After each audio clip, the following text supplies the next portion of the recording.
Alrighty, so I picked up all the material for the cot or the crib. I'm going to be using Tasioke for the whole thing, for the whole base and the slats or whatever you call it. That's going to be a crib, and then I've also got some more dowels over here. Just kind of piecing it together, going through my drawing and stuff, figuring out some cut measurements. I'm kind of debating if I want to do if I want to go all out and do tenon joints and stuff on the bottoms, or if I'm just like, I'm just going to put it together and screw. I think tenon joints would be nicer. See how I go.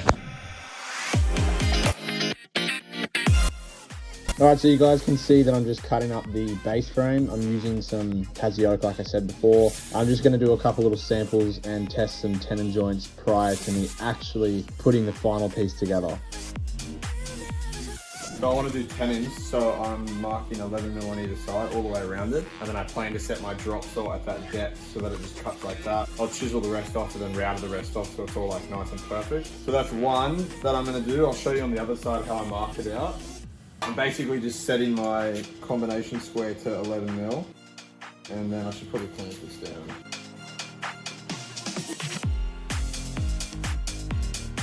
So that is going to be staying. That's going to be coming out. All this material around here will come out.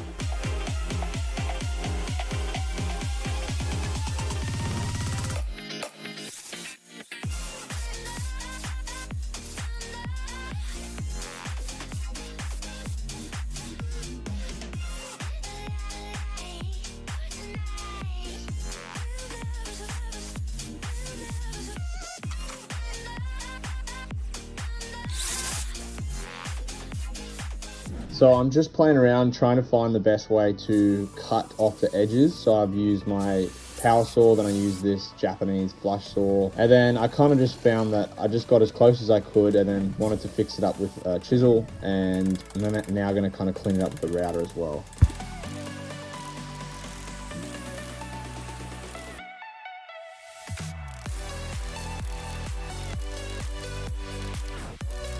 Back at making some tenons. So I'm just roughly chiseling everything out, and then I'm gonna router it so that they're all like perfect, smooth and stuff. How I'm doing it, so this is gonna be the bottom rail. They're gonna be tenoned into this. And then these will be like the pickets, and then this will be the frame that holds the pickets in. So they'll be doweled into that and glued. The two sides and the back will be fixed, and then the front will be able to come off. So I've just set up my router with like a flush trim bit, and I've just kind of using these offcuts as like depth gauges basically, just to set the depth, and then I'm going to clean up the edges as you can see with the chisel. Alrighty, so I've done the first one. This is the first mortise, as you could say. It took me a couple tries to do it. I was trying a few different things, few different sizes to make it like as perfect as I wanted it to be. So I found the method that I want to use, and that is going to be basically a 10mm spade bit, drilling down in the center of the mortise, and then to make the edges straight, I've got my trimmer set up to basically straighten that angle off. I just clean it up a little bit with the chisel in the corners, and then I just also clean up the tenon a little bit, and then they slot in really nicely. So now I've got this one marked out, I'm just going to start drilling it, and I'll show you guys through the process.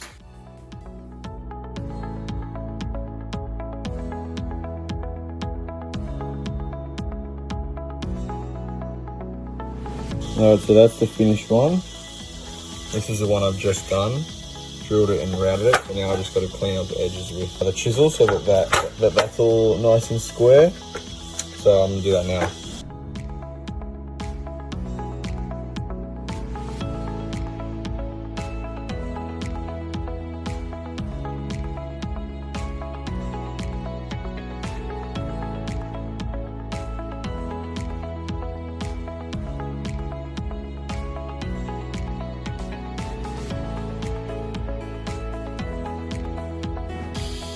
Alrighty, we're making some progress here. That's one side, that's the other side. So that's going to be the base. Just got to do this piece now, check those out, and then they'll go on this side here. Alright, so got that side sorted. On to the next one, which is this one here. Time to start drilling these out.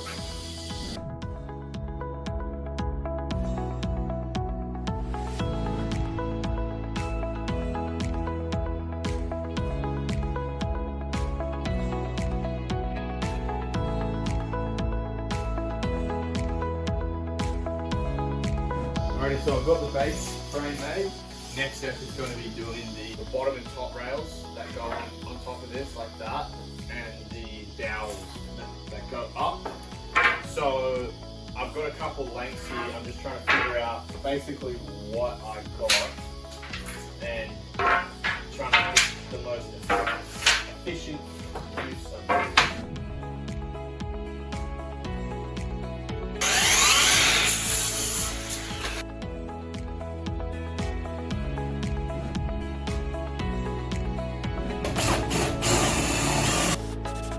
I'm just using a Forstner bit to drill down. This is where the dowels are going to be placed.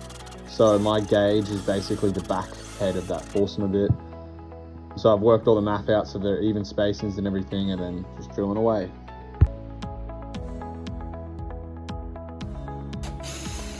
I've just set up a little jig to cut the dowels because I want them all the exact same length so that all the side rails and crib is the same height, which I just used a piece of timber and just running the dowels hard up to that piece of timber. Bang, chop, chop, chop, chop, chop.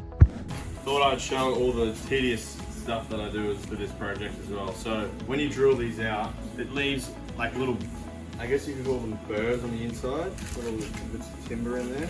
And honestly, the only way I've found to get them out is like to get a bit of sandpaper or a chisel and scrape it out. So it's not that hard, but just every single hole you've got to go through and clear them out. So I've got one of the back rail glued together and I've got the base glued together. Now I'm just working on another either front or back. And then I'll work on the sides, which I'm going to domino. I have to get a couple brackets prior to gluing up the sides because I have to put the brackets in first, otherwise it'll be too hard to put them in after with the, like, to fit a drill in between the two. Alrighty, so I just gave it a quick sand. These are going to be the side, the front and the back rail. So I gave it a good sand inside and out, just because it's going to be a little bit harder to sand it once it's all put together. Now I've got my sash clamps here, so I'm going to put these just underneath it. So hopefully they're big enough, and then put all the dowels in and then glue it all up. Yeah, they weren't big enough. So I ended up having to go with ratchet straps, which worked pretty well. I'm actually using two types of glue here. It's a bit funny. One, the inside is I'm using PVA, then the external glue, I'm using AV515. It's like an expanding glue. It works so good.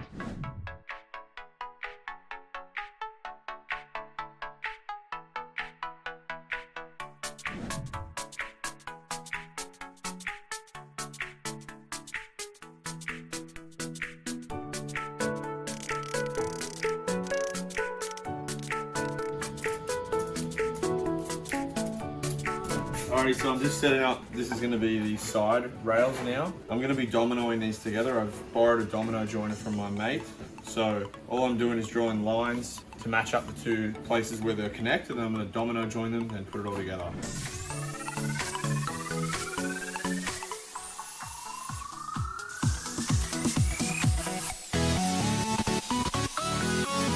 Alrighty, so I've kind of got my rhythm down. I put a frame together, so now I know how to put the rest of them together. I've got the domino all set up, and then I get the ratchets all set up. And I want to give everything a nice sand before I put it together because it's heaps harder to sand once it's all been put together.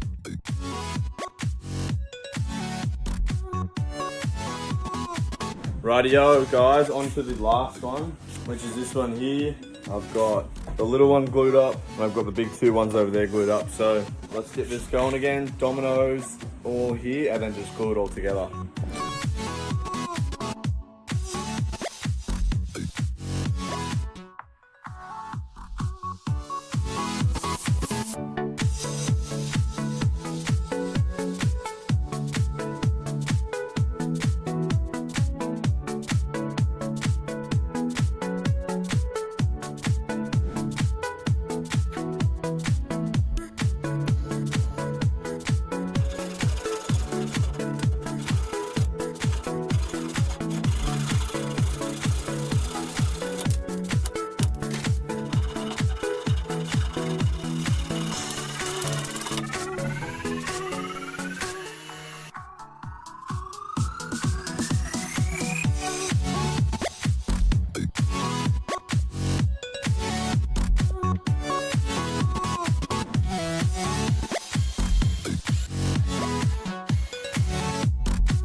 So now I'm just giving everything a nice round with my trimmer. It basically is like a 2 to 3 mil round, just makes all the edges nice and smooth.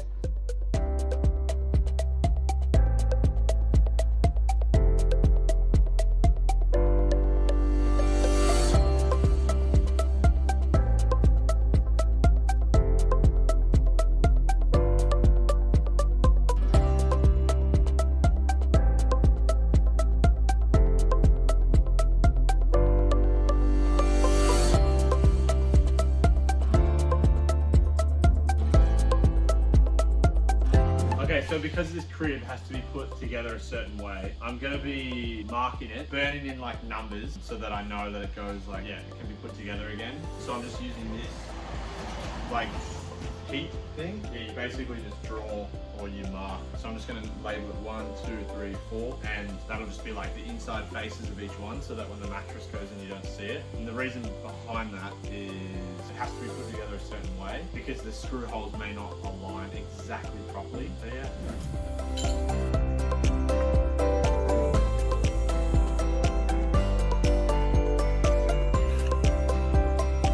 Okay, and now the very fun part of sanding. I can't explain how long I've spent sanding this, but a great time lapse just shows, I guess. I basically sanded every single panel, inside, outside, upside down, turn around, left and right. Good night.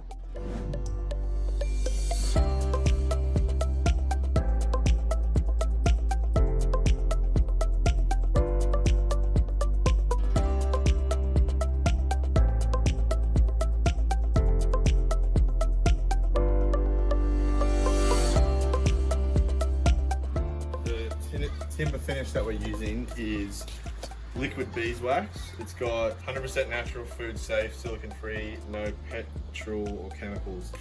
That's the one there. And all you do to apply it, it just says you apply it with like a rag. So we're on our last one now. It says to wear gloves, but I didn't, just because I didn't want to. And like now that my rag's all kind of wet and stuff, it seems to apply it like a lot easier. Whereas like before it was kind of sticking a little bit when you were applying it, but now it's just gliding on. We opted for like a food safe kind of grade finish on the timber, just because, I don't know, like personal preference I guess, just wanted something that's low VOC so that the baby's, you know, not gonna, even though it would off gas in time, but I guess there's still a chance that it would off gas a little bit. The other option I was gonna look at was tongue oil. That part is like a little bit harder, or sorry, it cures a little bit harder, whereas like the beeswax kind of leaves a bit of like a matte finish instead of like a gloss finish from the tongue oil. And I don't know, I like these, so I just thought they'd be a cool addition to the cot. So this is the first coat. Probably going to do another maybe 2 to 3 on top of this. Yeah, and the method I'm doing is I'm just applying a whole bunch and then I just kind of spread it out with the rag, just roughly. I just want to make sure there's like no lumps in the oil or the liquid or anything. Just put it as even as possible, and I can see that I've applied it because the timber color changes slightly. It gets a little bit more darker like it's been wet.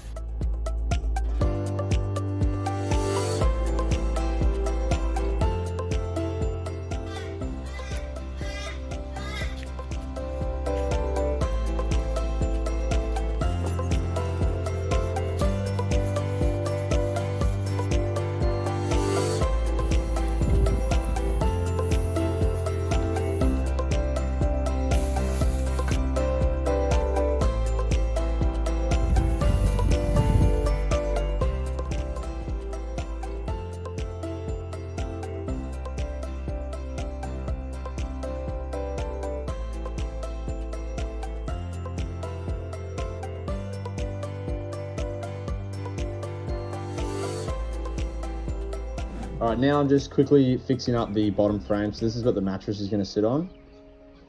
And basically all I've done is just use some nice pine, some 40 by 18, and then that's it, spaced them out equally.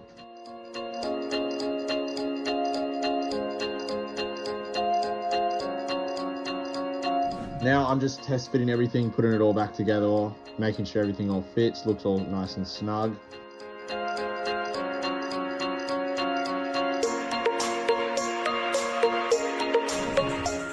Look at that, Beautiful.